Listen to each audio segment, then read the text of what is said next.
આજનો ઓડિયો પરમપિતા પરમાત્માને શરણે સમર્પિત કરું છું. આપ સૌની શુભેચ્છા અમારા પર બની રહે તેવી અભ્યર્થના સહ જય શ્રીમદ નારાયણ. શ્રીમદ ભગવદ્ ગીતા અધ્યાય 9 પરમ ગૃહ્ય જ્ઞાન શ્લોક 19-21. હે અર્જુન, હું જ ઉષ્ણતા આપું છું અને હું જ વરસાદને રોકી રાખું છું તથા મોકલું છું. હું અમરત્વ છું અને સાક્ષાત મૃત્યુ પણ હું જ છું. ચેતન તત્વ તથા જળ તત્વ બંને મારામાં છે. કૃષ્ણ પોતાની વિભિન્ન શક્તિઓ વડે વિદ્યુત તથા સૂર્ય મારફત ઉષ્ણતા તથા પ્રકાશ ચોમેર પસરાવે છે. ગ્રીષ્મ ઋતુમાં કૃષ્ણ જ આકાશમાંથી વરસાદને વરસવા દેતા નથી અને પછી વર્ષા ઋતુમાં તેઓ જ વરસાદની અવિરત હેલી થવા દે છે. જે શક્તિ આપણી આવનાર દાને લંબાવીને આપણને ટકાવી રાખે છે તે કૃષ્ણ જ છે અને અંતે કૃષ્ણ જ મૃત્યુરૂપે આપણને મળે છે. કૃષ્ણની આ સર્વ વિભિન્ન શક્તિઓનું વિશ્લેષણ કરવાથી મનુષ્ય સુનિશ્ચિત કરી શકે છે કે કૃષ્ણ માટે ચેતન કે જળમાં કોઈ ભેદ નથી, અથવા બીજા શબ્દોમાં તેઓ જ જળ ચેતન તત્વ એમ બંને છે. તેથી કૃષ્ણ ભાવના મૃતની ઉચ્ચ સ્થિતિમાં મનુષ્ય આવો ભેદ જોતો નથી. મનુષ્ય સર્વત્ર સર્વમાં કૃષ્ણના જ દર્શન કરે છે. કૃષ્ણ જ જળ તથા ચેતનરૂપ હોવાથી સર્વ ભૌતિક પ્રાગટ્યોથી યુક્ત આ વિરાટ બ્રહ્માંડ પણ કૃષ્ણ છે અને વાંસળી વગાડતા દ્વિભુજ શ્યામ સુંદર તરીકે વૃંદાવનમાં કરેલી તેમની લીલાઓ પણ પૂર્ણ પુરુષોત્તમ પરમેશ્વરની જ છે. જે મનુષ્યો વેદા અધ્યયન કરે છે તથા સોમરસનું પાન કરે છે તેઓ સ્વર્ગ પ્રાપ્તિ માટે પ્રયત્ન કરીને પરોક્ષ રીતે મારી પૂજા કરે છે.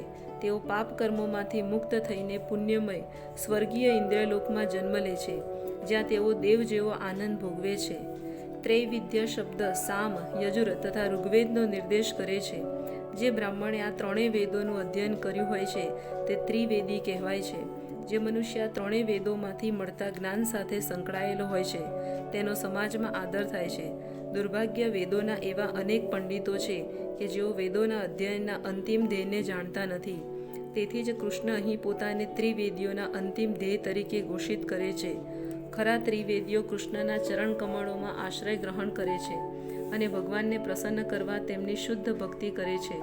શુદ્ધ ભક્તિનો શુભારંભ હરે કૃષ્ણ મંત્રના જપથી થાય છે અને સાથે સાથે કૃષ્ણને યથાર્થ રૂપે સમજવાના પ્રયાસથી થાય છે. દુર્ભાગ્ય જે લોકો વેદોનું કેવળ શૈક્ષણિક દ્રષ્ટિએ અધ્યયન કરનારા છે તેઓ ઇન્દ્ર તથા ચંદ્ર જેવા વિભિન્ન દેવો પ્રિય અર્થે યજ્ઞો કરવામાં વધારે રુચિ ધરાવે છે. આવા પ્રયાસો દ્વારા વિવિધ દેવોના ઉપાસકો નિસંદેહ પ્રકૃતિના નિમ્ન ગુણોના સંસર્ગ દોષમાંથી શુદ્ધ થઈ જાય અને તેઓ મહરલોક, જનલોક, તપોલોક વગેરે ઉચ્ચતર લોકોમાં ઉન્નતિ પામે છે. એકવાર આવા ઉચ્ચતર લોકોમાં સ્થાન પામ્યા પછી મનુષ્ય ત્યાં આ ગ્રહોની સરખામણીમાં ઇન્દ્રિય તૃષ્ટિ લાખો ગણી વધારે સારી રીતે કરી શકે છે.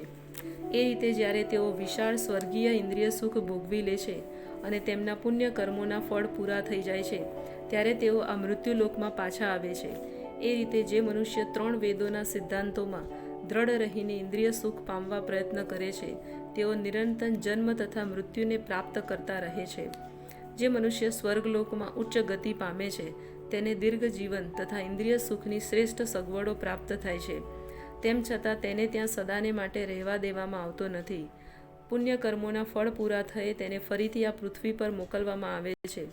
વેદાંત સૂત્રમાં દર્શાવ્યા પ્રમાણે જેને પૂર્ણ જ્ઞાન મેળવ્યું નથી, અર્થાત જે સર્વ કારણોના કારણ કૃષ્ણને જાણવામાં નિષ્ફળ નીવડે છે, તે જીવનના અંતિમ ધ્યેયને પરમ ગતિને પ્રાપ્ત કરતો નથી. તે વારંવાર પૃથ્વીલોકમાં આવાગમન કરતો રહે છે, જાણે કે તે કોઈ ચકડોળ ઉપર સ્થિર થયો હોય કે જે ક્યારેક ઉપર ચડે છે, ક્યારેક નીચે આવે છે. તાત્પર્ય એ જ છે કે મનુષ્ય વૈકુંઠ લોક કે જ્યાં ગયા પછી અહીં કદી ફરીથી પાછા આવવાનું રહેતું નથી. ત્યાં ઉદ્વગતિ પામવાને બદલે તે સ્વર્ગ તથા મૃત્યુલોકની વચ્ચે જન્મ મરણના ફેરામાં અટવાતો રહે છે. વધારે સારું તો એ જ છે કે મનુષ્યએ સનાતન, ચિન્મય તથા આનંદમય જીવન ભોગવવા અને આ દુઃખમય સંસારમાં ફરીથી જન્મ લેવો ન પડે તે માટે વૈકુંઠ લોક પ્રાપ્ત કરવો જોઈએ. જય શ્રીમદ નારાયણ.